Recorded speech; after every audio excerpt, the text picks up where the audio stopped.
বাংলাদেশের রাজনীতি সংস্কৃতির কোনো পরিবর্তন হয়নি।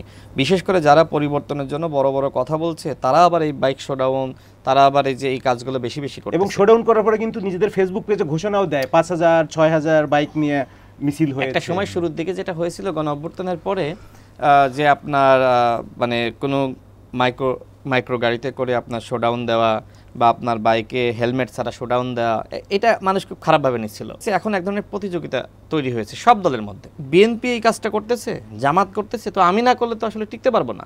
আমার মাঝে মধ্যে মনে হয় যে এই যে আমরা যারা মাঝারি বা ছোট দলগুলো রয়েছি, আসলে আমাদের ভবিষ্যৎটা কি?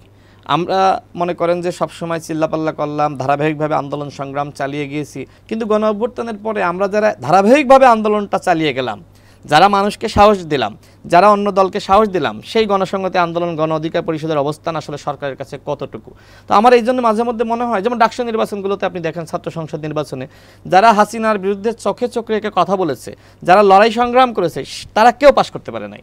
বরং যারা ওয়েলফেয়ার মেকানিজম করেছে, শিক্ষার্থীদেরকে বিভিন্নভাবে সুযোগ সুবিধা দিতে পেরেছে, এই কাজগুলো যারা করতে পেরেছে তাদেরকে শিক্ষার্থীরা ভোট দিয়েছে। এখন শুধুমাত্র রাজনীতিবিদদের চরিত্র পরিবর্তন করতে বলবেন, দেশের জনগণের চরিত্র পরিবর্তন করতে বলবেন না?